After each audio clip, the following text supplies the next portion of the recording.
me start the recording and bring in our secretary for today.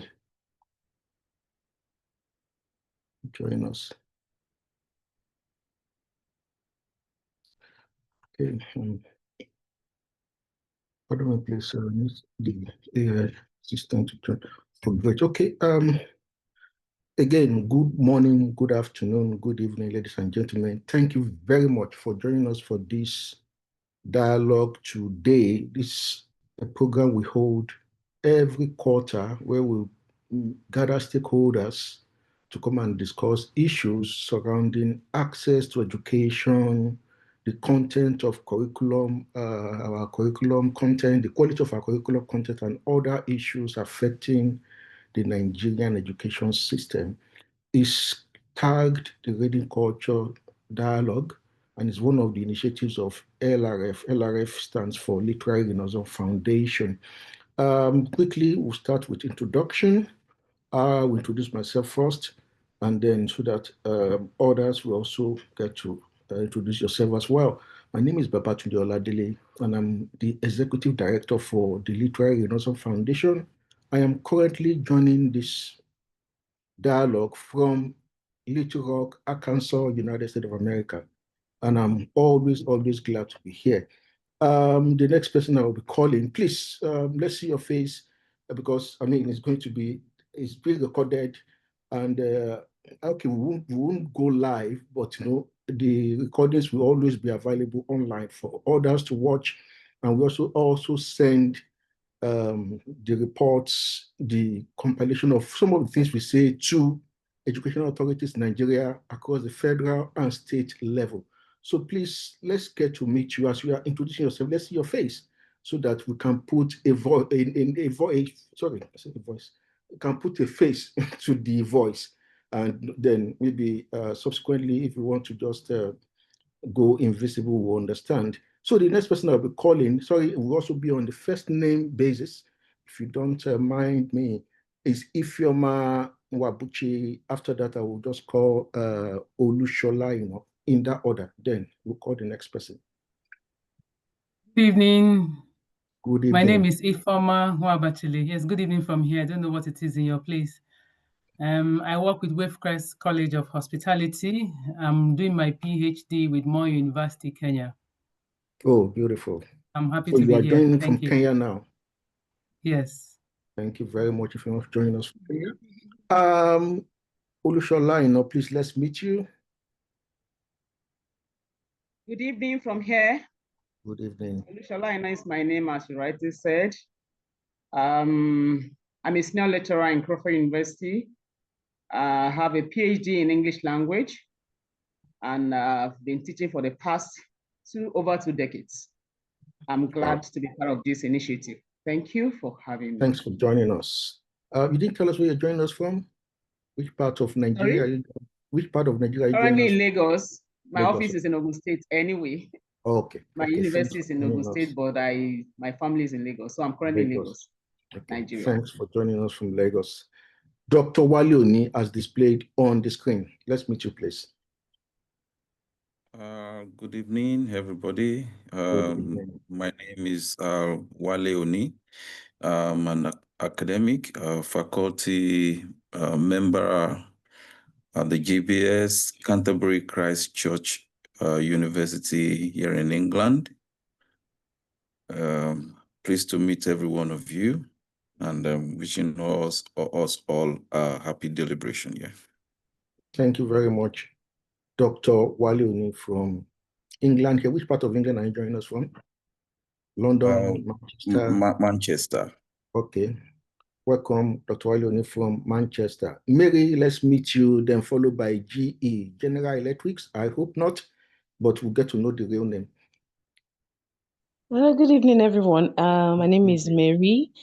I'm the administrator for Literary Renaissance Foundation, LRF, and I'm joining in from Lagos, Ikeja. Okay, thank you, Mary, administrator for LRF, joining us from Lagos, Ikeja, Nigeria. Ikeja, Lagos, Nigeria. G, let's meet you, please. Then next we'll take Natasha Ruganga. Please permit me if I murder that name a little bit. Thank Please, you. go Thank ahead. you, moderator. Sure. My name is Natasha Runganga. I'm a lecturer at Mzuzu University in Malawi, but Wow. I'm from Zimbabwe, and Okay. my PhD at Moi University. Currently, at the moment, I'm actually en route to Moi University. Wow. So where are you joining us from now? I'm in Kenya. Kenya. En Wow. route Okay. to. Thanks for I'm joining us. leaving. I've just left Nairobi, the Okay. Eldoret. Okay. Yeah. Okay. Thank you, Natasha, for joining us from Kenya. GE, And can we please? Okay, please okay, continue. I wanted to help you to pronounce the name. It's Oh, thank you so Runganga. much. It's what? Runganga. Ruganga. Wow. All right. That's great. Nice meeting you. Nice having you join us today for this deliberation. We hope to draw from your own resources as well as we commence the deliberation. So next, GE left us. Okay, we'll go to Stephen, Happiness, and then followed by Irene. Let's meet you, please. Please, if you can show your video, let's see you.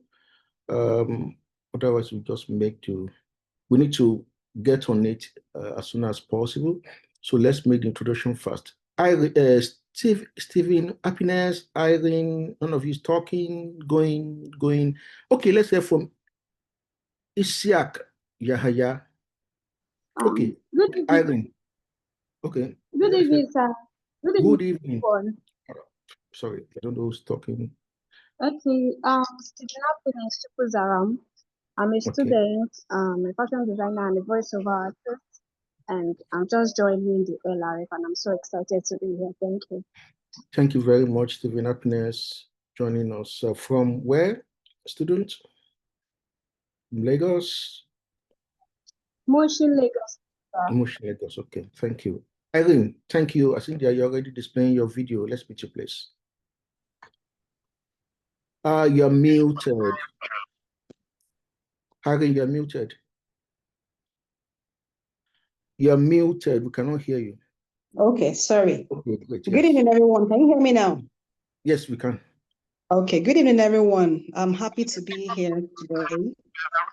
My name is Irene, as you already know. Irene Ahidenu. I'm a lecturer at Edo University, Iyamo. I'm in Edo Sorry? currently. Okay, Ned, okay. I'm a Thank you. lecturer at Edo University, Iyamo. Okay, wow, okay. In Edo right now, yes, thank you. Thank you very much, Irene, for joining us from Edo, Yeah. a lecturer, another academic in our midst today. And this discussion today is really centered on us.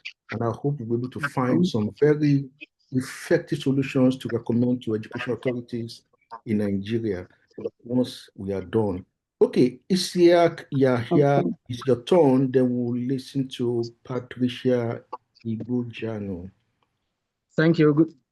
Good afternoon from Nigeria. Good afternoon. My name is Isiak Yaya, Dr. Isiak Yaya from Lagos State University. I'm a lecturer in Lagos State University. It's good having all of you around, and I hope that we are going to have a fruitful discussion. Thank you, everyone. I hope so too. Thank you. Patricia, over to you. Then we should be ready to go. Good evening, everyone. Good evening. My name is Patricia Ibujano. I'm a staff of Wavecrest College of Hospitality, Surulere, Lagos. And currently I'm at Amuwodofi, one of the local governments in Lagos State. Thank you very much, Patricia. Joining us, I presume from Thank you. Lagos. Thank you very much, everybody, for introducing yourself. Once Thank again, you. this program is organized by the Literary Renaissance Foundation.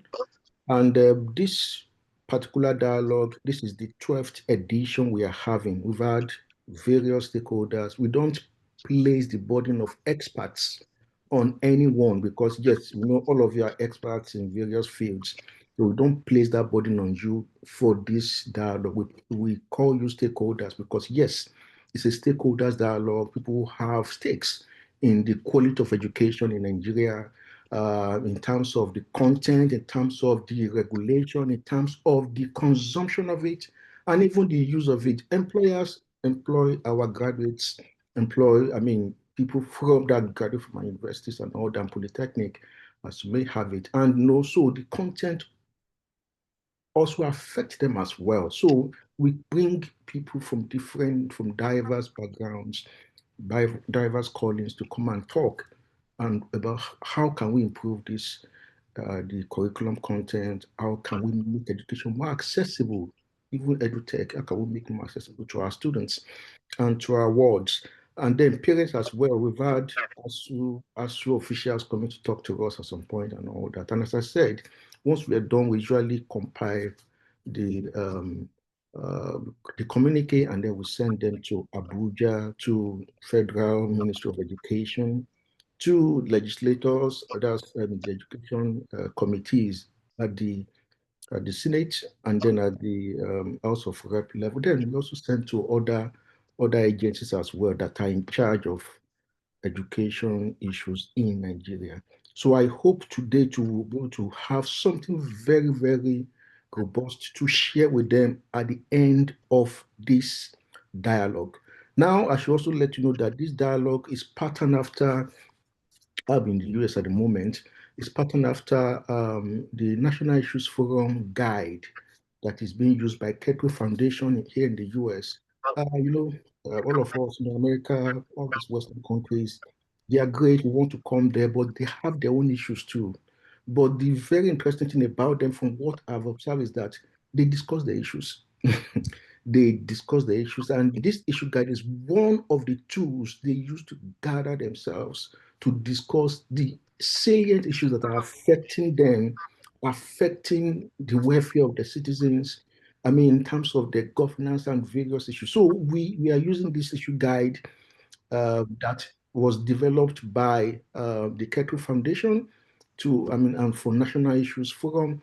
And so we actually obviously domesticated to Nigerian setting, to our own context, but the framework, everything is still the same. So it's a very structured discussion we're having today. And some rules are going to also guide the way we also discuss, so that we can all operate within the frame of the regulation. So I'll be sharing my screen now, and I'll be asking for volunteers. Maybe I will just ask the first 6 people I'm seeing on my list.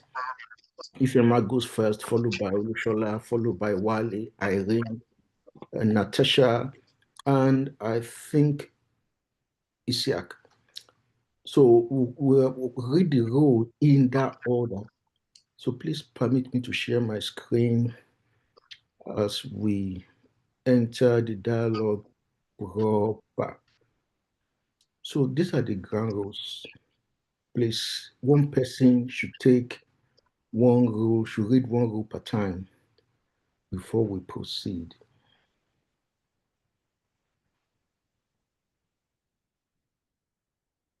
Ifema, you going first for us, please? Sorry. Focus on the options and actions we can take at the national and community levels. Thank you very much. Next person.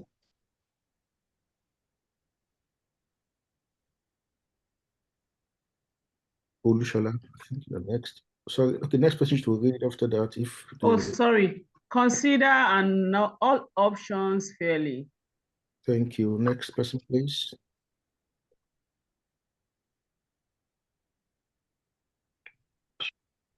Next person. Sorry, because I'm sharing screen. My own screen is also a bit reduced. So anybody can read, please.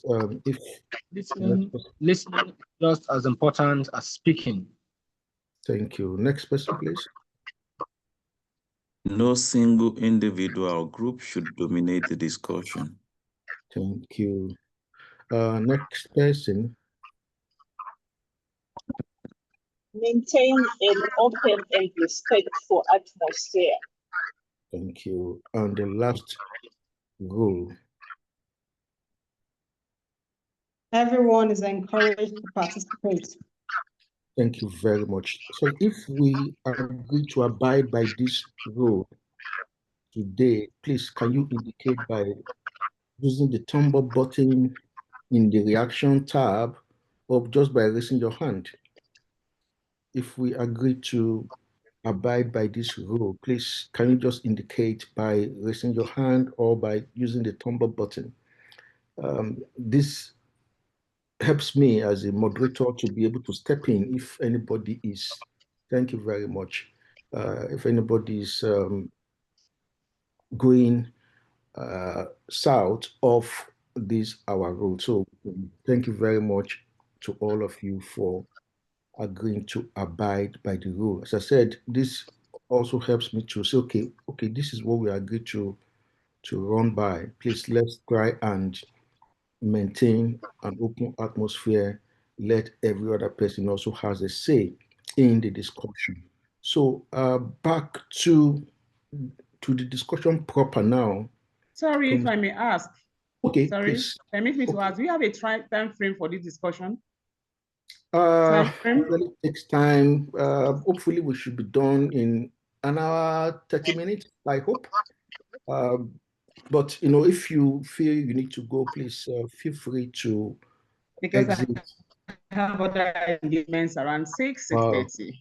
Wow, okay. Well, let's see if we're able to conclude by then. But if not, we'll just we'll excuse you while because we need to complete the discussion. Everything is already structured, as I said, so we'll be working with it. Irene, you're raising your hand. Do you have any question, any comment before we go into the discussion proper for today? Okay. No question. Okay. Please help us to list the names of, I hope you've listed the names of everybody.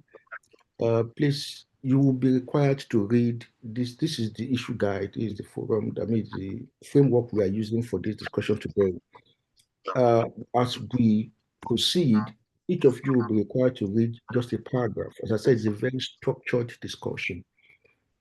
Each of you will be able to read a paragraph, then the next person also reads the next paragraph until we pause and then discuss around what we've just read. So since we hoping we'll be able to have Ifema to the end of the day, but Ifema, you can go first. Please, let's start from the topic and end at the last word in the first paragraph. And then the next person, by then, maybe should have helped us to drop the list of the order of reading so that the next person goes after that and after that until we pause to discuss what we have read. So, Ifema, you have the mic now. Please can read from where I highlight now and then stop here. Okay. According to UNESCO, artificial intelligence has the potential to address some of the biggest challenges in education, innovate teaching and learning practices, and accelerate process towards SDG 4. However, its integration must be guided by sound ethical guidelines to ensure academic integrity and qualify learning outcomes. Okay. Next person, please. Okay. In recent years, AI, especially generative models like ChatGPT, BARD, and Claude, has become a revolutionary force in higher education across the world. It has helped to improve learning, research, institutional outcomes by assisting both educators and students in achieving academic goals. Thank you. Next person, please.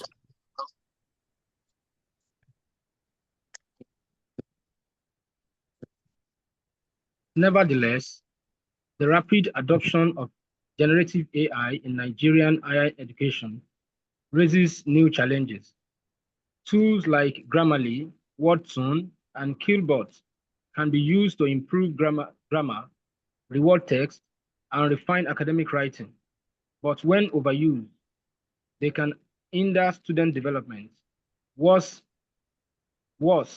generative systems that produce full-length essay or research outputs pose a threat when students turn in work that is entirely the product of a machine? Thank you. Next person.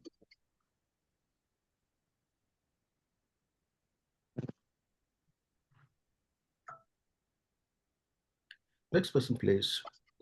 Just check the chat or anybody can. Okay. Okay. Please go ahead.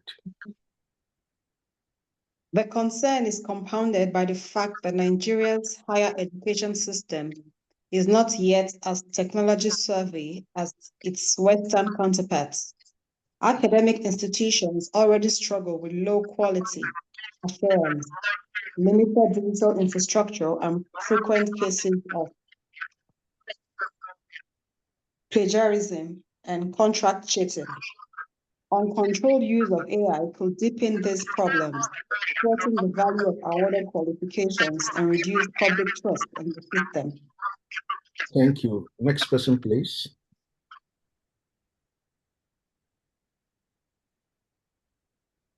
Therefore, the Library Renaissance Foundation, LRF, is holding this deliberative dialogue to discuss the critical question: how can we enforce standards and academic integrity in Nigerian education system in the age of artificial intelligence?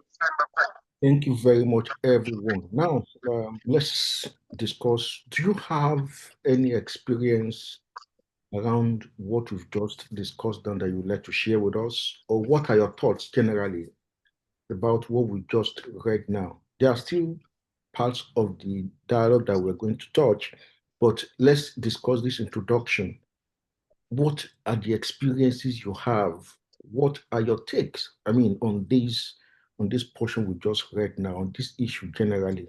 Anyone, please, if you're ready to talk, please just take the mic and talk. I think a year ago or so, or some months ago, I gave coursework to my students. I had traveled like this and I was not around. So by the time I came back, I was scoring the coursework and I realized that there were similar answers in the coursework, and I was a bit taken aback. And then not only that, the language style was not sounding like my students. So it dawned on me that my question was put in AI, and everybody just went there and answered. I mean, copied what was there and put in, and just removed the last line to show that to make me believe that it wasn't AI that did it. Anyway, so that got me thinking. So that's one experience I've had. That made me to now realize that this is somewhere that all educators have to work very hard on. I think I'll pause here for now. Thank you very much. Another person willing to share with us their experience? Can I go ahead? Please go ahead. Thank you. Reading through the content, I want to highlight the first paragraph, the first statement, which is artificial intelligence has the potential to address some of the biggest challenges in education. So innovate teaching and learning practices. I want to say that for those of us who are in academics, we should understand that artificial intelligence is here to stay. It cannot go anywhere, just like the calculator and every other thing that has come before it. However, what we need to do is to is for universities to set up ethical standards.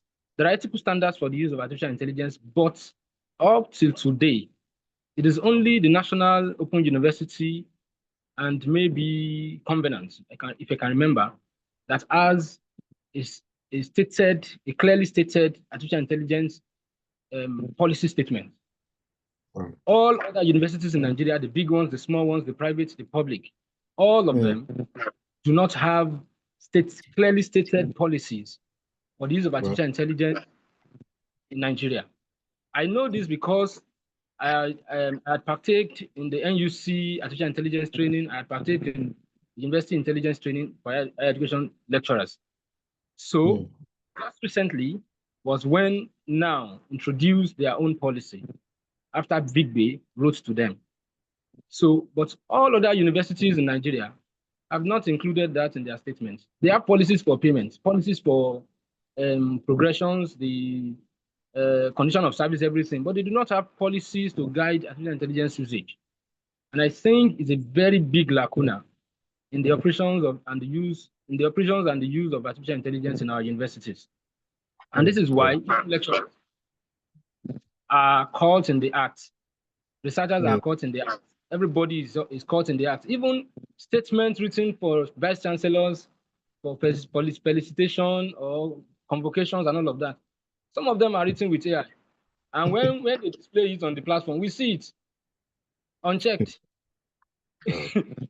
So I think one of the biggest challenges that we have is that the universities have not come together to set up policy guidelines for the use of artificial intelligence. Thank you so much, sir. Thank you very much. It's like I will still ask you again, and then I'll ask Ifeoma a question based on the experience you just shared with us. You said you were at NUC training about regulating or moderating the use of artificial intelligence. NUC is actually regulating universities' activities in Nigeria. So why are they not mandating universities to have a policy about, you can't say against artificial intelligence?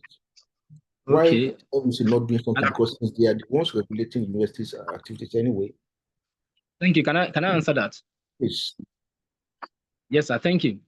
At the end of the training, representative of the universities all across Nigeria, private, public, everybody, universities, each school representative were grouped together to design a policy for their university. And these policies were sent directly to the vice chancellor and the management of each of those universities for implementation. I remembered I am part of people who did for Lagos State University. However, till now, it has not been broadcasted. So to say, setting up a committee to review it or and all of that. In fact, just recently, they did another one on cybersecurity, ensuring that our university space is safe. Our certificate is safe. The funds that is going to universities are safe from hackers. Now that we are in the artificial intelligence age, they have sent the report again. Though it is a committee under the NUC, it is not the NUC itself. So maybe the universities are not concerned about that, and I think if they didn't rise up to it, we will still be where we are. So I'm sure they have written to them, but I'm not sure. It's on the part of the individual universities now, not NUC per se. Yes, Ifeoma, thank you very much. Ifeoma, what did you do when you discovered that most of your students or some of your students actually used generative AI to answer the question you give to them? What did you do as to correct that anomaly? Well, the AI discussion is a very long discussion. If we start, we will not finish it, but I can tell you for sure that AI is technology that has come to stay. And in the educational setting, we should see what are the things AI can do for us and what can we do with AI. So when I realized that, I called everybody's attention to it and said, look, you have just put this topic in AI and pasted. And they didn't really deny it, so to show that it was really true. In fact, there was one that was verbatim, because you begin to see even things that you didn't even talk about or that don't exist in the topic. So they all agreed. And I said, okay, I can show you how to use AI. And so that's a matter for another discussion. We as I said, AI needs to be embraced in the right way. What this paper you are sharing with us talks here, it's talks about academic integrity and quality learning outcomes. So I now start thinking, what best way can I help them use this such that they can maintain their critical thinking, the analytical tools, and at the same time do the work I want them to do. So that was what I did for that time. But we can continue discussion as we go along. Thank you very much, Ifeoma, because I think you've just springboard us into our next dialogue focus, which would be how to use AI for I mean, legally, legitimately, in a way that would actually improve the quality of our education system and even our students, not just because I did a stint at UNESCO, and I know UNESCO is very, very strong about this thing, about AI. I mean, because it can be put to very nefarious use by bad actors, and it can also be put to very good and fantastic use. I use AI as well, and I mean, it's been my ally for over a year now in terms of developing content, softwares mostly that I use it for. And I think there are ethical ways of using it, and that is what we will need to emphasize at the next discussion. So, any other person willing to share with us, or we just proceed to the next portion of our issue guide for today? Any other person willing to share experience or insight with us? Okay, if I may add. Okay, please add.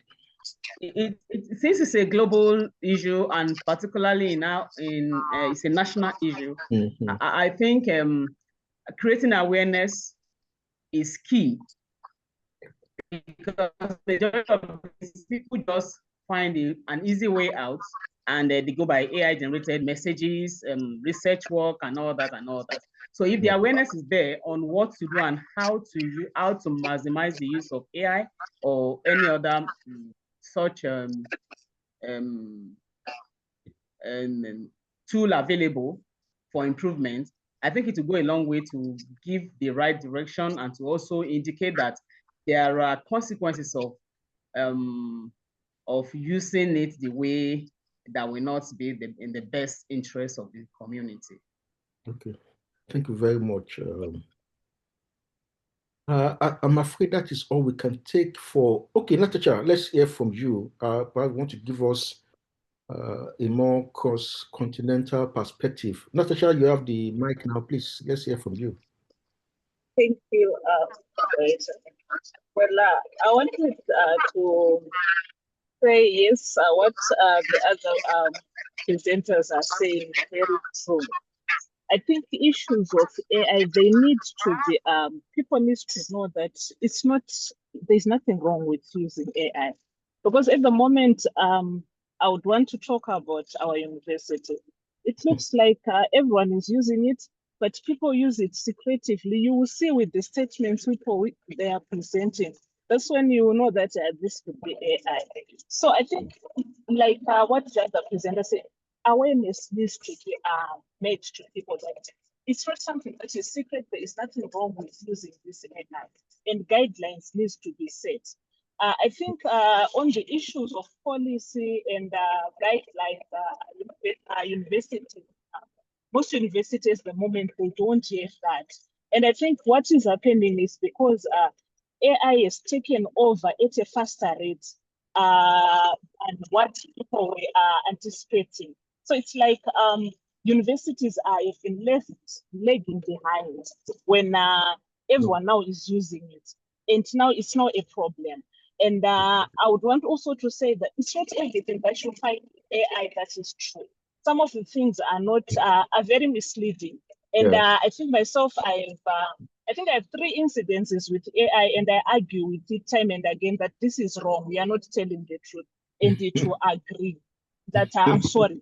So I think it has to be made that it's not a secret. It's not there's no crime in using it, but there should be some guidelines, and people should go and research further after they find information on AI. That's my take, moderator. Thank you so much. Thank you very much, Natasha, for that. I mean, it's very true. You just hit it on the nail on the head with your. I mean, it's not as if it's bad in itself, even though our universities seem to they are playing catch up, and this should actually be the one setting the trends. And even the AI said we have to be careful when we use it, because yes, it can be preponderantly wrong.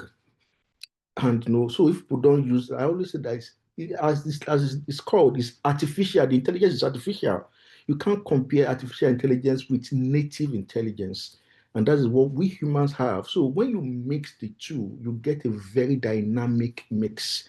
However, some people just surrender their whole intelligence to that machine, And that is what informs everybody sounding alike now. When you read pieces, everybody sounding alike this way the artificial intelligence machine sounds.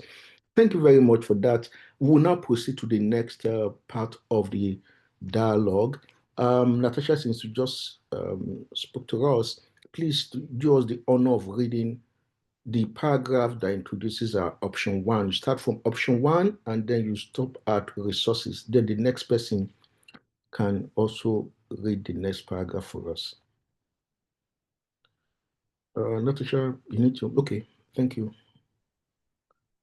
Option 1, strengthen policies and regulatory frameworks on AI use in education. One of the major debates and criticisms surrounding the emergence and use of AI in the academic system is its unregulated and excessive use by students.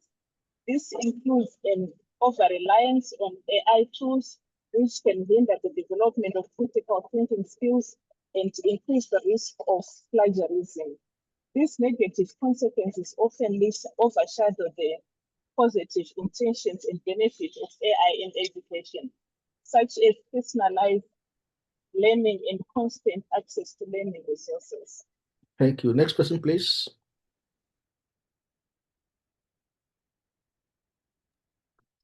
I'm not sure if I'm the next. Yes, just. I'm not sure I'm the next because I can't see my name on the list on the. Oh, sorry. Mary is supposed to help us drop the list. Mary, can you help us to update the list because people go and come, so we always need to update the list for every round. I've been here, but I saw the list, but I just pop in when I felt. Okay, please just read. Since you're already talking, let's hear you read, please. Okay. This option holds that it is essential to create and strengthen clear policies on AI usage within academic settings and to enforce regulations that ensure these policies are both effective and sustainable.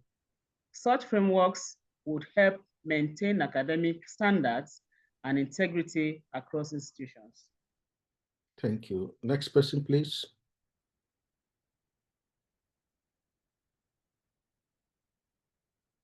Who's reading next? Or anybody can just pick up if the person listed is not around or is not able to talk. Okay. The responsibility for implementing. Okay. Thanks, sorry. You can continue, ma'am. Okay, sorry. The responsibility for implementing these measures should rest with the Federal Ministry of Education and other relevant educational bodies in Nigeria, ensuring a unified, well-governed approach to AI integration in the educational sector. Thank you. Now we would read the actions and potential drawbacks for each action, because for each action that we are suggesting, we also say, okay, if we do Y, there's a likelihood of Z happening. So if we say, okay, let's stop it, that means we also cut ourselves out from this century, this digital age. So that is what this action and drawbacks are about. So each person will read one action, but you also read the corresponding drawback to those action, policy action that we are proposing. So if you read here, you stop here, and that's the way it goes till we finish this section, and then we'll now discuss again. So who is taking the first action for us, please? Educational bodies in Nigeria, such as the Ministry of Education, Nigerian University Commission, etc., should provide clear guidelines and well-defined policies on the acceptable usage of AI in educational settings. Thank you. It may be difficult to define the boundary between unacceptable AI use and allowing students to make use of tools already widely adopted in the real world. Additionally, excessive limitation of AI use may cripple students by unduly limiting their experience with tools that will eventually prove vital after school. Thank you very much. Next person, please.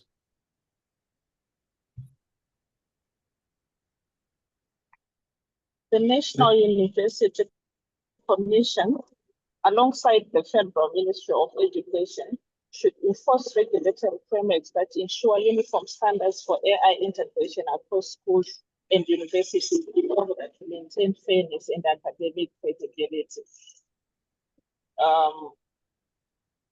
Enforcement may be uneven across institutions due to varying resources, which could make implementation slower in underfunded schools. Thank you. Next person, the policy action and the potential drawback. Institutions should create policies that mandate plagiarism checkers and AI detection tools to help the educators detect and penalize academic dishonesty. AI detection tools are not 100% accurate, and some subjects be punished for false positives. Thank you. Next person. The Federal Ministry of Education should promote collaboration between edutech developers and legal experts to ensure AI tools used meet academic and legal standards. Partnerships may require significant funding and long-term investment, which could be challenging for smaller institutions. Thank you very much. Now, the question I will ask is that what more can be done in addition to those policy actions that we've already highlighted here, and what are the likely consequences of drawbacks of pursuing those line of action? So please, if you have anything to share with us based on these policy actions that were suggested and the potential drawbacks, please, let's hear you. If you want any portion of the dialogue to be scrolled for you, either up or down, they will do that. So please, okay, Dr. Isiak, you are pointing. Let's hear you, please. Let's hear you, Dr. Isiak Yahaya. Can you hear me now? Yes, we can hear you now. Thank you so much. Yeah. I think in addition to the general actions and drawbacks that we have listed, that are listed here, individual academic members, I think training should be part of it. Individual universities should come up with trainings and workshops to educate, to create awareness among their staff members, among their students, and also educate them on the usage and ethics of artificial intelligence. So that's number one. So coming down, then academic members in their academic activities will now further step it down by teaching and organizing workshops for their learners. I'll give you an example. Lagos State University had done the same. They had organized series of trainings on artificial intelligence for academic members. So, but I now saw that we understand the concept of artificial intelligence for research, evaluation, testing, test construction, and all of that. But our learners do not understand it. So they just go ahead and do whatever they feel it's correct to them. So what I now do for students, if I teach method classes, for instance, or evaluation classes, or test construction classes, or research classes, when I complete my content, I would add to that content the use of artificial intelligence for that particular area.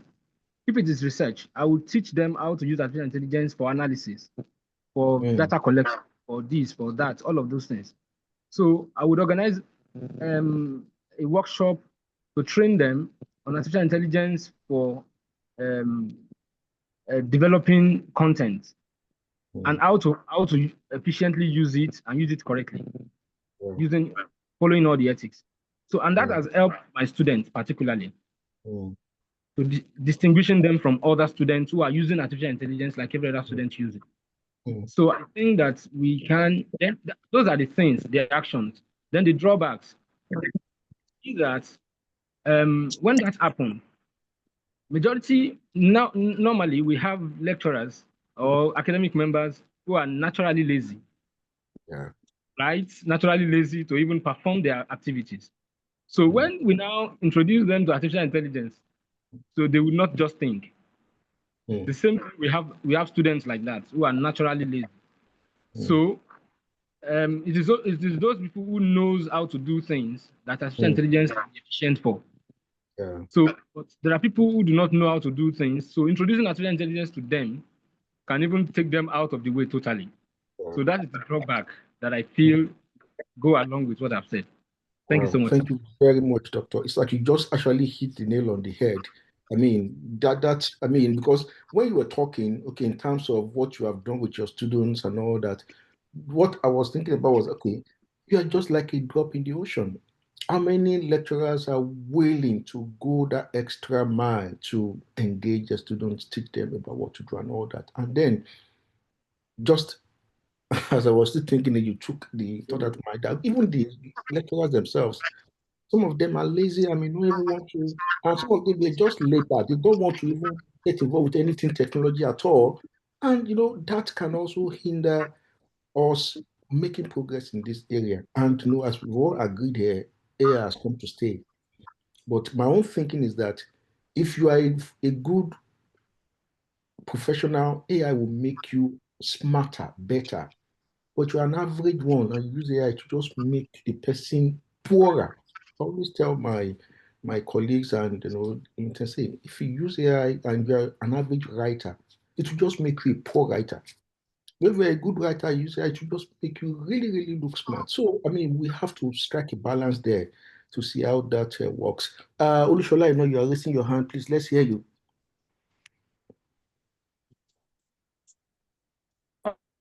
Trying to also say that policies are good, but before the good policies can be implemented, those who implement must have to understand the policy, and those on which the policies will be implemented must have some basic understanding of that policy too. So what we are dealing with in our setting is not just the issue of misusing the tools available for research and for learning. But at the same time, people need to understand that before you can have something artificial, there must be something original. And the human brain is the original one. And if they understand from that perspective that I am original, and whatever is artificial came from the original, because, and it's expected to also help me to do better, to actualize my dreams, to know, the knowledge you have available using the tools cuts across globally. And you can take from this, take from that, take ideas from this, and begin to merge with yours, to compare with yours, and just suppose and come up with something better from your original source. So if that understanding is there, then if we now begin to look at those who are not using it correctly, we begin to, develop policies that will help people to know this is the right way to use it. Yeah. And for my experience, I teach general studies courses. I teach English language, general studies, and while teaching, I discovered that every human being wants to go the easy way. There's something I call it theory of least effort. So you want to go the easy way, but why you have the easy way? What I do is I don't ask what is questions mostly. I ask some questions that will make my students to actually do what they are supposed to do practically. And I go beyond the issue of just answering questions of certain exams. We do presentation. Part of the skills I teach them in general studies, GST English, for instance, communication in English, is presentation skills. So why I have them in groups, they learn teamwork, they learn how to present, they learn how to manage crowd, how to manage all those things in presentation skills. And while I ask them to present, I don't ask them what is this question. I ask them to react to some scenarios.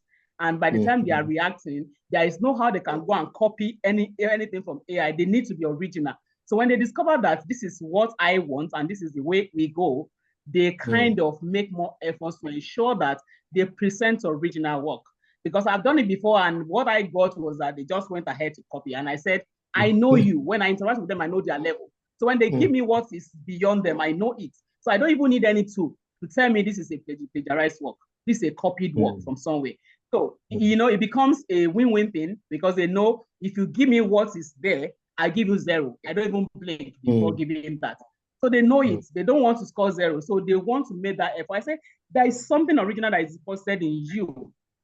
Other original people created this AI that you are looking at. So you make your own original to work, present your own original idea, and tap into those artificial ones. So when you blend it, it becomes something better.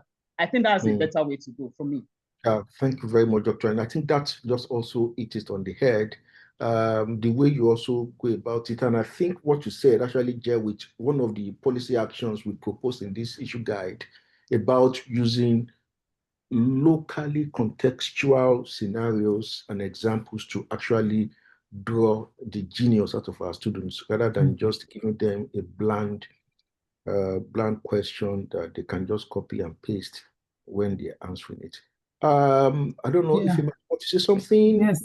Yes, in the issue of the policy, I think the document is talking about NUC and Federal Ministry of Education and all that. Yes. There are many private institutions already. Some of them have their policies on AI use, similar to plagiarism policies. So I think each institution should be able to come up with something that guides it, especially in the area of ethical use. You know, as we have been saying, it's not as though we don't want to use AI. We should use AI, but you can't use something and not acknowledge that you have used something. That's like stealing. You know, that's like academic theft. And that's what we are trying to prevent. So I think that each institution should do something about it. And I was happy with what Dr. Olushola was saying about assessment methods. Truly, we need to keep thinking critically, how can we use AI so that it works for us better? So we should have a culture of inquiry, not a culture of depending on AI, but to critique even answers that come from AI. When Dr. Natasha was saying something about telling AI that she has said AI has done the wrong thing, it's inquiry. You're asking AI, look, this thing you're giving me now is not correct, so correct it. So let's use tools. Let's use AI to design, and then we can now justify what we have done. So it's the thing of, can I actually defend what I have got from AI? You know, and then also to back up what Dr. I think it's Isiak was saying, we need digital literacy. You know, if you're talking about students, but many of us who are educators still don't know what AI can do for us. We still don't know how to use AI. So if I don't know how to use AI, how can I teach with AI? How can I help my students use AI? So we need digital literacy to be able to help us know how. It's not just enough to say, put a query. I put something on the group there that talked about prompt engineering, and I advise everybody, including myself, go and do that course. When you do a course on prompt engineering, it shows you how you can go to AI and put the right prompts to give you the right thing for the research that you are doing. So it's not that I don't want to take the water, swallow it, and that is it. No, I want to, before I drink, I say, what are you giving me? You know, so AI use it's not enough to just say federal ministry provide a document guiding us. It's good, yes, it's true. But me, that I'm a researcher and educator, how do I want to responsibly and ethically use AI? And do I even know what AI can do for me? How do I know how to use AI? Thank you very much, Ifema, for that. I think that also just the issue of digital literacy for, our educators is very important. And I think it also gets what the other discussants have already mentioned about the need for us to have this framework. But you said something that yes, private institutions have their policies, but what about uniformity? Shouldn't we as a country have like a unified policy on ethical and responsible use of AI? Do you think it should just be decentralized? Everybody has his own. What do you think about that? Because you touched on that in your discussion. Well, yes, I guess we can, the government can decide to establish something, but I think we are still swimming in very unclear waters.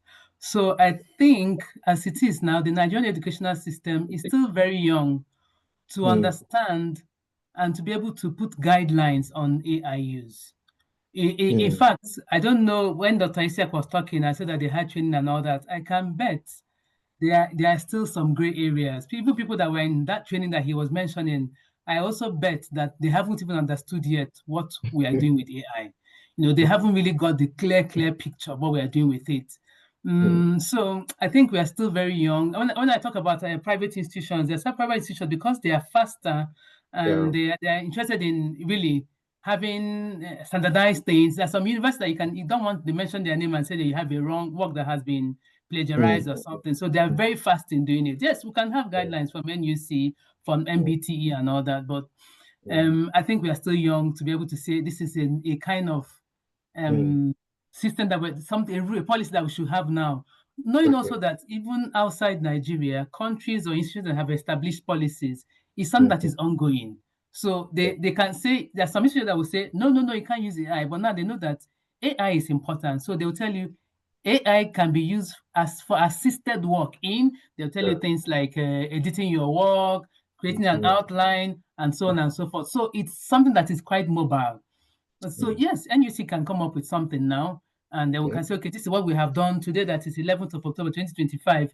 In 2 weeks' time or in a year's time, we can decide to adjust. Yes, it's important to have ethical guidelines, but who can do it is something that we have to keep studying to see how we can do it. Yeah. If I hear you correctly, what you're saying is that it's safer for each institute to have its own policy now, at least for a start.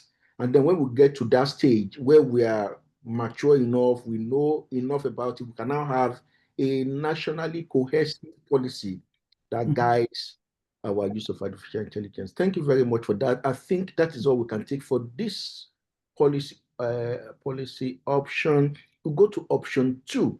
Please, we also read the way we did the first one. And you'll see that some of the things we've discussed are actually already contained in this framework, but we still have to read and discuss them anyway.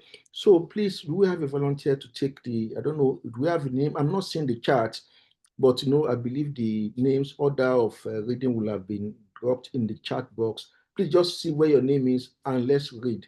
So who is reading option 2 for us? You start from here and then you stop here, and then the next person also takes over.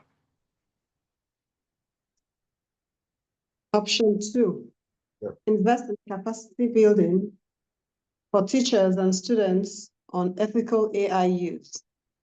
The increasing use of AI in classrooms has changed the way teachers deliver lessons and how students learn. While these AI tools can improve teaching and enhance student output, they also raise risk of plagiarism, misinformation, and over-dependence. Without deliberate training, both teachers and students may misuse these tools in ways that compromise academic integrity and diminish critical thinking. Capacity building is therefore essential to ensure that educators and learners are equipped to use AI responsibly and productively. Thank you. Next person, please.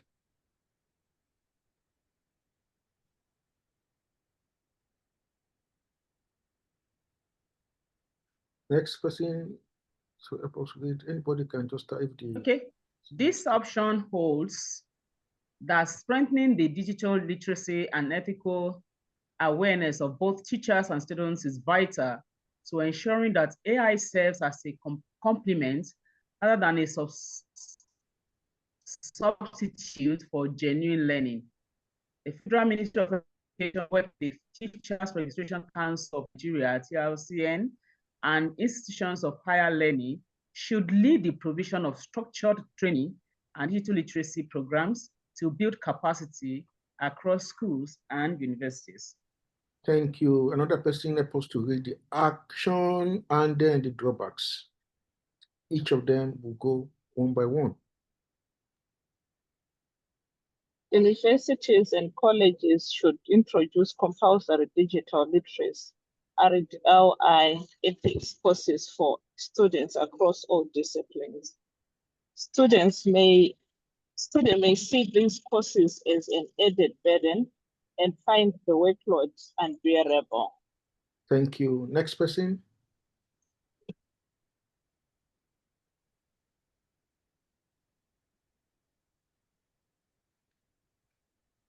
Next person, please. community leaders and parents, associations can support awareness campaigns that sensitize learners on the dangers of plagiarism and the benefits of responsible AI use. The drawbacks now, awareness may not prevent unethical AI use among students who prefers shortcuts or time constraints. Thank you. Next person.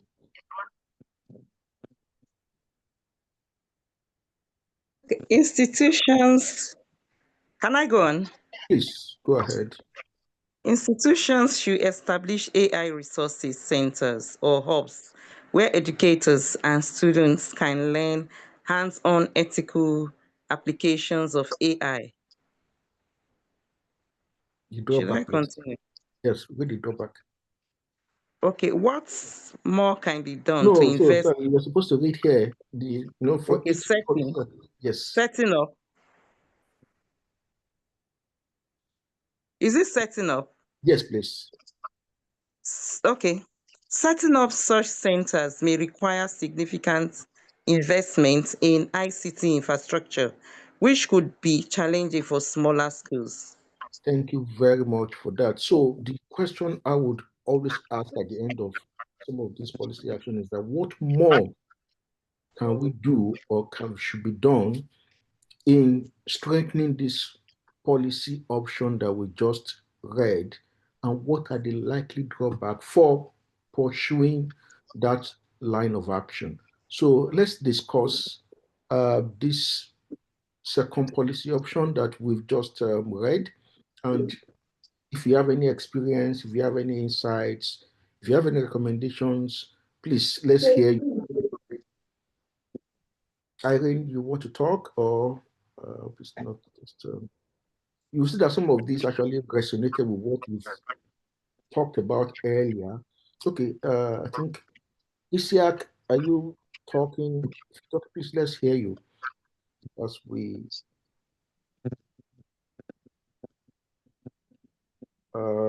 sorry, I think your audio is not to maybe network. Any other person is willing to share their experience, share their insights, your opinion with us about this second policy option, the actions and then the potential drawbacks for pursuing those actions? Anyone? Okay. I think your network is a bit all right. Yes, I think Natasha is raising it. Natasha, let's hear you, please. After Natasha, we can hear from Grace Flora. Then hopefully Isiak's network will have been sorted by then. Natasha, you have the mic, please. Let's hear you. All right. Thank you, moderator, and other presenters and participants.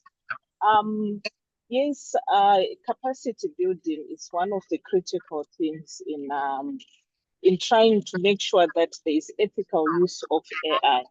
But it is good because at the moment, like I said, it's like everyone is using it.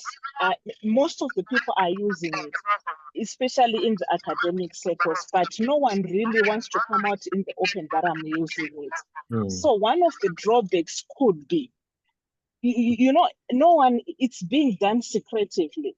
And most of the scholars that I normally talk to about these issues, they treat it as if it's something like it's unheard of if you are using AI. It's like you are committing a crime. So the problem is, as much as there might be some capacity building to say, okay, people, let's come. We want to train. Especially, I'm talking from the angle of scholars or teachers or lecturers to say, okay, come, let's teach you about the ethical use of AI. One of the drawbacks could be some people will not come because some people outrightly say, no, me, I don't use it. I'll go to the library. I remember at some point I was talking to one of the senior members of our faculty, and he was saying, no, me, I'm a long back person. I like going to the library. I like reading original things. But the next thing, when you read their things, when you see them presenting, you can actually tell that, no, this is AI. So this could be one of the drawbacks when people want to pretend and people want to feel like they're not using it, but at the end of the day, they are using it. This could be one of the drawbacks. So I don't know how this can be done, because there's so much, I think, like even in our discussion, there was a word saying it promotes laziness. So it's like when you're using AI, it's like you're lazy, you don't like to work. But people there, they don't look at the other side where they can see that no, AI, there's nothing wrong, and it helps you to improve your work, like you said. So one of the drawbacks could be people might not want to be associated with it, but in actual fact, they're actually doing it. Thank you, moderator. Yeah, thank you very much for that, Natasha. Any other person willing to add to that? Just to add to what you said, I think the main thing is to make people aware. There's nothing wrong with using AI. It depends on how you use it. I think that's the main issue there. And after how you use it, how do you admit that you have used it? I think that's what we need to be working on now. How do you use it? And then how do you show you have used it or not used it? Is there a way to reference that you used AI in your academic work? Yeah, sometimes you want to give a session and you can actually say that I went to ChatGPT to get an outline for this seminar I'm giving you, and this is what he gave me, and I have modified this. But you don't have to, you don't want, AI shouldn't give you, how do I put it now? We need to put our thoughts and our analytical thinking to what AI has generated for us. And I think one of our presenters was saying, if you're not able to critically analyze what it has given you and even critique it, then you're not an educator. You're just copying.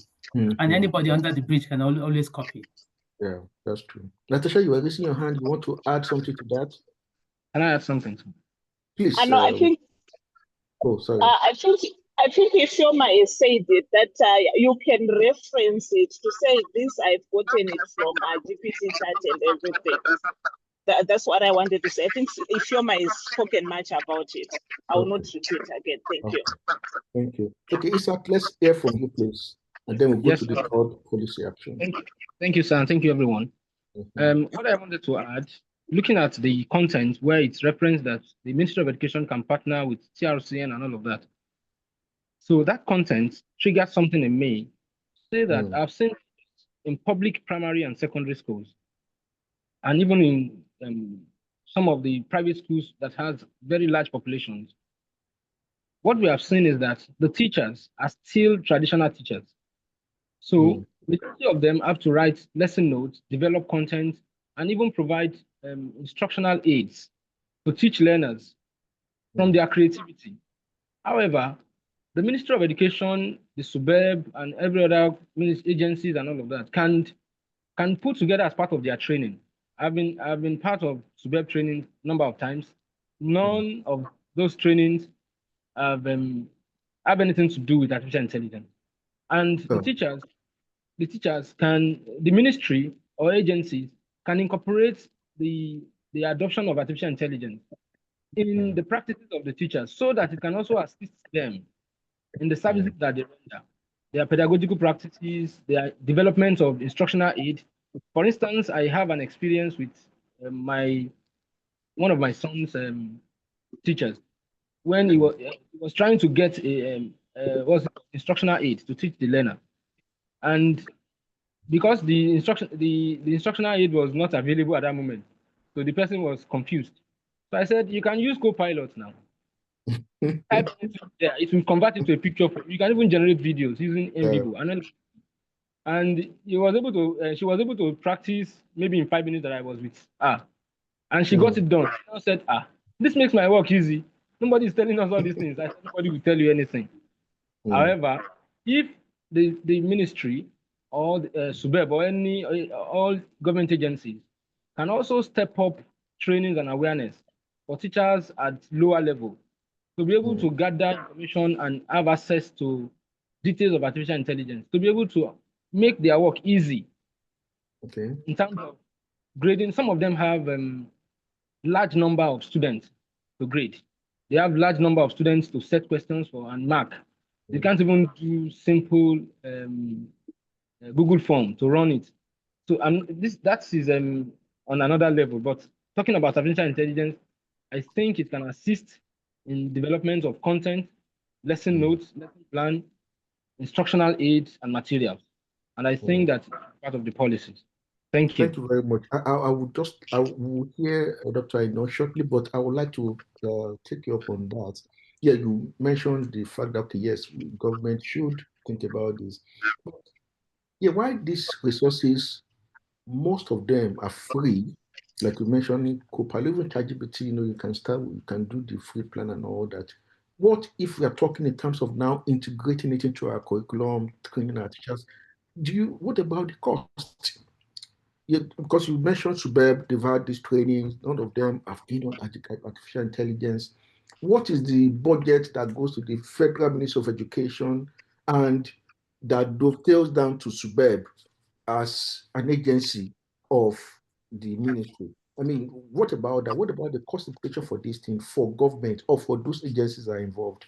What do you think? Is that a practical project for them to take on based on the budget we have to work with? Thank you, sir. I know that the budget, particularly for Nigeria and some of the African countries for education, is not as robust as good enough to take care of the needs of the education sector. However, in all of that, as minute as it is, the agencies are still finding it comfortable to run trainings for their teachers during holidays. Some of them online training, some of them offline trainings. They will tell them to come. They would go there and they will run trainings for them. So what I'm saying is that artificial intelligence training is not something they have to bring gadgets or buy big tools to run. There are free tools that they can introduce the teachers to, so that they can get things done on an easy scale. Yeah. So it's just to bring on one facilitator or one resource person or two to provide this information to them, or even put it on their platforms and say that we have developed an artificial intelligence tool to assist you in evaluation of your learners. And they train them for 1 week on how to use it and they test it. So I think that it is when they have to subscribe for all the teachers that it becomes expensive. But for every artificial intelligence tool that I've encountered, I know that there are free ones, there are alternative, there are ones that are expensive. So if you cannot take the expensive one or the costly one, you can always have an alternative from China or Malaysia that you can use. It will give you it will give you solutions to the problems that you want. Maybe not efficient, maybe not totally efficient, but at least it will guide you on what to do, and you'll be able to. So that's what I think. Thank you, sir. Okay, thank you. Without even going the China or Malaysia route, I think really most of these platforms also have institutional package that a school can subscribe to that both students and faculty can use. And I think that is really cheaper plan compared to individual subscription. So I think that's also an option that we can consider, and then so that we can get the best of it. Because if you are using the free option, you're also limited in terms of what you can get. So why not just go the long haul and just go for the institutional package? And I believe that would solve the problem. Dr. I know, let's hear from you, please. But before we go to the third policy option for today. Okay, just very quickly, my mantra has always been whatever you can use what you have to get what you want. Because we've been talking about policies, and we know that there are some policies exist in the system, for instance, and those policies are never implemented. And if they are, even with the efforts to implement some, we discover that the implementation doesn't really give us the result we want. So I think part of the awareness campaign that we should do, or that anybody should do, is to also let people know that whatever you have, you can get what you want to have. It doesn't necessarily have to be the bogus one. It doesn't necessarily have to be like the I can't remember the person that spoke earlier that said the child introduced the teacher to use a particular tool to help him facilitate the teaching. You know, a lot of things I learned from my students and from my children too. When they get hold of my phone, it's amazing what they do with the phone. You know, we're just trying to load something, and my boy said, my boss said that it's my boy that did it. I said, how did he do it? He said, he doesn't really understand. Now we have been avoiding giving him Android phone. But my husband now said, if we did not give him, how would he have known how to do this? And it solved the problem that would have given us some headache. So, you know, we have all these resources around us. These young people, I don't know if they are born with it. I don't know if it's in their blood, if it's in their DNA, I don't know. But I say way they flex with technology. And we can tap into it. You know, I learned a lot from my students. And if there's anything I have difficulty, I just call them, come over, please tell me this. You know, even their slang. You know, I go to their level when I'm in their class, I say some slang and they'll be like, oh, she understands the meaning. Oh, because I did with that language. So I stoop low. I learn it because I want to relate with them at their level so they can also learn from me. So it's not about me, I have to go this way, maybe one seriously structured training. We can learn and learn. There could be policies, maybe at a central level, and that can trickle down to all other levels. But every setting should learn how to use what they have to get what they want and what. Thank you very much for that. They are called digital natives. That's why it's so easy for them to, I mean, meander their way around some of these myriad of issues, maze of tech, language, and stuff that, you know, our own generation who are digital migrants. Honestly. So I think that answers that. Thank you very much for that. I like the fact that, okay, yes, we need to actually also come to their level. Because you can't just be like, okay, doing 10 commandments, thou shalt not, you know, won't actually make any progress that way. But we need to work with them, learn from them, and then also guide them based on our own exposure and our own knowledge to help them to do the right thing. Thank you very much for that. Now we'll go to the final policy option that we are discussing for this issue of dialogue today, and we're looking at option 3, which is promoting a culture of academic integrity and innovation across our education system. We'll also go the way we've been going.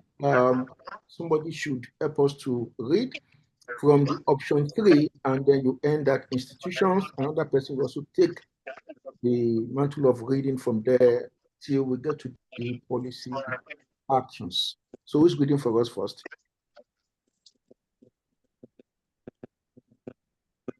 Option 3, promote a culture of academic integrity and innovation. Another long-term challenge posed by the emergence of AI in education is technological rather than cultural. Academic dishonesty has existed longer than AI, but generative tools now provide faster and more advanced means of plagiarism, easy outsourcing, and contract cheating. Merely making rules or regulations may not be enough if the culture of dishonesty is not addressed. An environmentally friendly response should entail deliberate actions to inculcate values of integrity, originality, and moral responsibility in students, educators, and institutions. Thank you. Next person, reading, please. Creating, stopping our certificates. Creating a culture of integrity. Where am I reading? So somebody's already reading. Please go ahead. Please go ahead. Who's waiting for us? Somebody was asking where am I reading? I think I said the person should go ahead. Okay. Oh, yeah. Reading? Yes, please. Can I read from Olga? What kind of network is this to be? No, we can hear you, really. Okay, creating a culture of integrity requires reinforcing the idea that AI is not a substitute for critical thinking, but a tool to extend human creativity and research. Students should be encouraged to use AI responsibly for grammar correction, brainstorming, or outlining ideas while being original with their work. Institutions must also create environments where innovation, problem solving, and creativity are prioritized alongside grades and certificates. Thank you. Next question, please.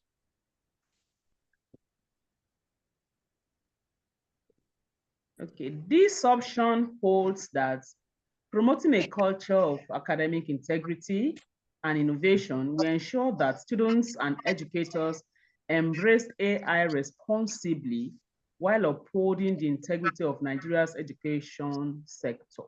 Thank you. Now, next person is supposed to read the first policy, action, and then the potential drawbacks.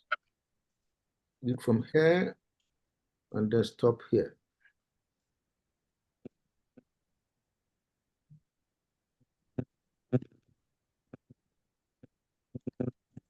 I think your network.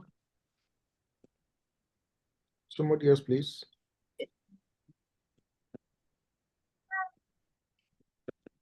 Anyone? Universities can establish honor codes, students' pledges, and integrity workshops that emphasize originality and ethical use of AI tools. Wow. Students may lack motivation to join, and participation may be low without incentives or integration into academic assessment. Thank you. Next person, please.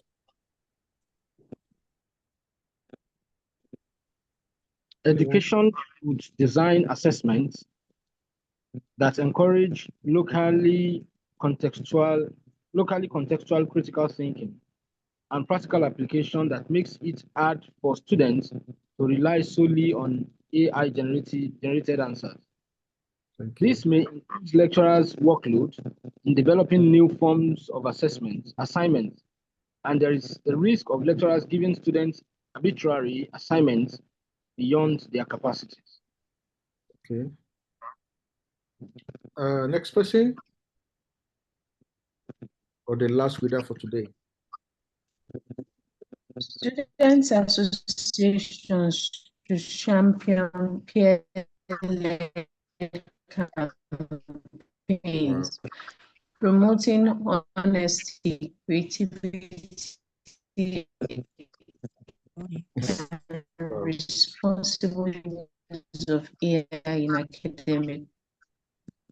Students making the drawback. Students making efforts to be honest and responsible with AI may result to unethical use when they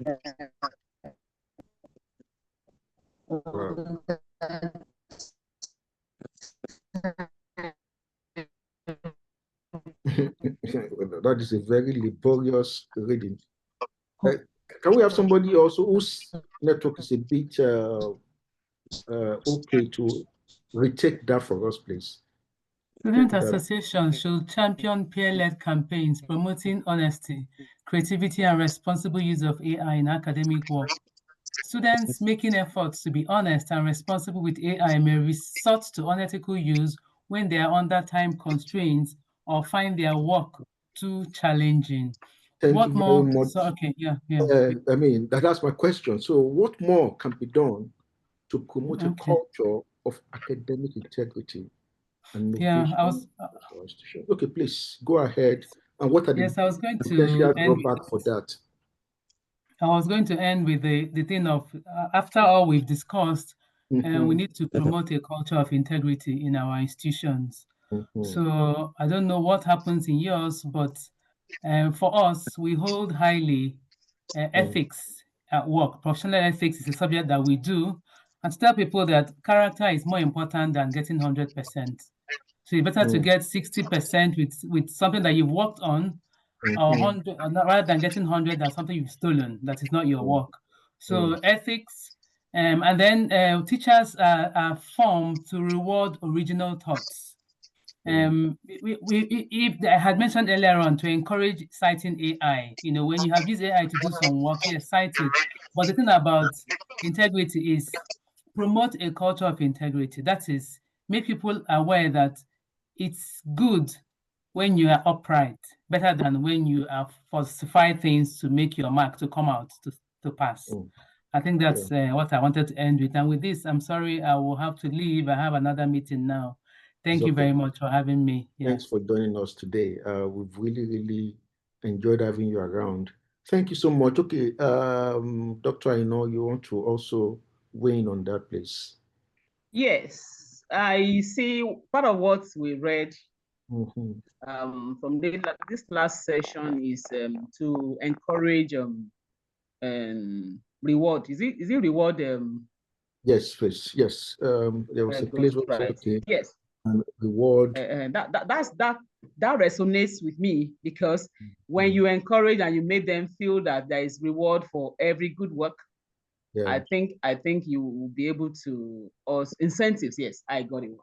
Incentives. If you have not necessarily money, it could be anything, just to ensure that you encourage that originality in the students.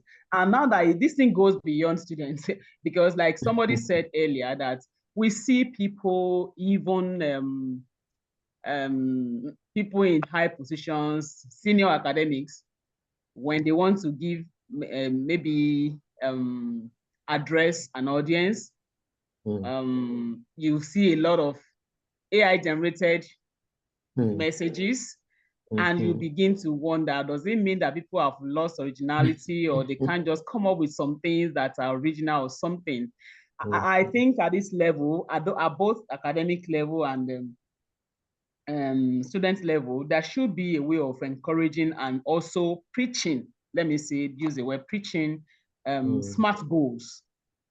Because part of what I see as a challenge is that, okay, in the academic setting, we say publish or perish. So everybody is struggling and wanting to just ensure that I have the number of papers to ensure that I move. It's not just about the promotion. It should be about self-worth and integrity. And the same thing applies to students too. There are some things we expect from them that are not just realistic. So we should ensure that we set goals that are realistic. What we expect from them should be something they can cope with within the time band. So all these things can't. If we are able to look at that vis-a-vis what we expect from them, I think it will mellow down the issue of having to, okay, you want me to deliver this within this 5 minutes? Let me go the easy way and get it for you. Since that's what you want. So why are we not looking at giving the time space that we allow them to do some original work, and we allow us to guide them to what they need to do? Like for final year students now, they should begin to, okay, from first semester 300 level, those who are spending 4 years, they should have known where are they going, what's their area of specialization, what's their area of interest, what would be my project topic. Not when they're in 400 level and they are rushing. I need to graduate with my set. If I don't do this, there's no how I can graduate. So the rush is there, the fear is there, before you know it, they just go ahead and do whatever is available and off they go. So I think looking at the SMART goals and letting people know what it entails and how to go about it also matters if you want to curb the issue of misusing the research tools. Thank you. Thank you very much for that, Dr. Aino. Any other person willing to share their opinion, their insights? I'm surprised, Flora, you've not said anything. Wale Oni, I'm not sure we'll have you here with us. Anyone please willing to add to what has been said? We've really had a very, very interesting conversation today. I've learned quite a lot from all our individual sharing. And I believe, we'll have something very robust to prepare as a report, as communicated, that we're going to send to Abuja, so that these are what stakeholders are saying about the use of AI and how we can integrate it, how we can, operationalize it with a policy framework that would be beneficial to our education system, to our students, and then to the employers of labor who have to employ graduates from my institutions some years down the line. Any other person willing to share with us, please, as we gradually wind down and bring the session to a close today. Anyone still have some few minutes going? Anyone? Nobody? Okay. I want to say thank you to every one of us for being part of this our discussion today. As I said, we do this every quarter, and just like we said earlier, the next session we are going to have is likely going to be on AI too.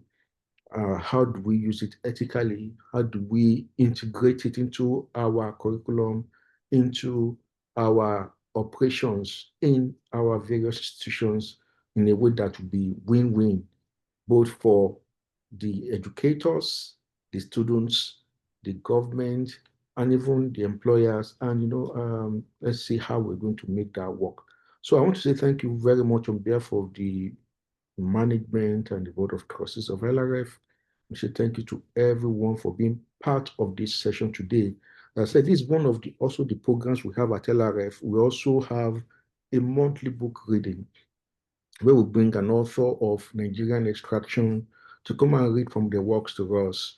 And we don't discriminate. We read from all manners of genres, be it literature, core literature, L high. The last one we had was a L high text that we actually read. I mean, the author that read to us is a history expert who came to read from a textbook that she authored to us. So we don't discriminate. So far, the book is authored by a Nigerian writer. We are glad to have them to come and read to us, come and share their insights, the learning with us, and then we engage them. We want to know more, and then how we can get those books to read ourselves. Also, we have school outreaches where we go to schools, various schools, primary schools, secondary schools, to go and talk to students about the importance of reading. And as we have books, we share those books. We share books with the students to that they can take home and read, because we can't be talking to them about reading, about the importance of cultivating a healthy reading habit without giving them books to read. So we also go to schools. I think we had our latest outreach was in Port Harcourt. That was either last week or 2 weeks ago, where one of our volunteers in Port Harcourt went to a school and then to talk to the children about the importance of reading. We do that regularly.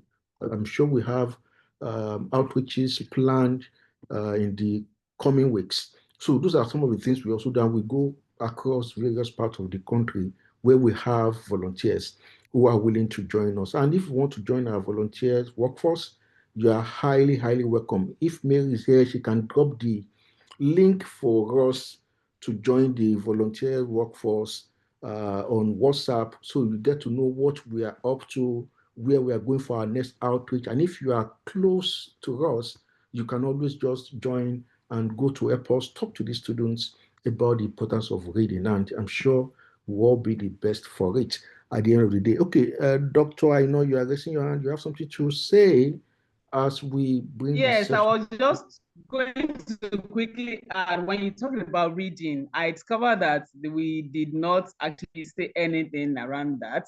And I was going to say that while you are making books available for today's students to read, not just know that they don't, reading books as in hard copy books is difficult for them. Therefore, part of what you should do as part of the probably awareness or encouragement thing is to teach them the strategies of reading. Very key. They don't have now they run away from reading hard copy books, but you can encourage them, your facilitators can encourage them on how to go about the reading strategies and all that. I do quite a lot of that in my institution, but I do it because of my passion and because of where I'm coming from. I don't know if maybe I can make some things available for you that can be. Sure. Really I would have said I want to volunteer to be part of that team, but my time is so tight, I may not be able to give that promise. No problem. I mean, whatever resources you're going to really to share with us, we'll gladly take them and then see how we can use them to integrate into what we do. I want to say thank you to everyone once again for coming to the session today. We've really had a very robust discussion, and I'm glad that we've had this very wonderful time together. So till we meet again in the next quarter, when we'll be discussing another very topical issue about the education system in Nigeria. That will be in January, I believe. I want to say thank you. And on behalf of the management and board of LRF, I want to say have a fantastic last quarter of the year. From Little Roque, I'm saying bye.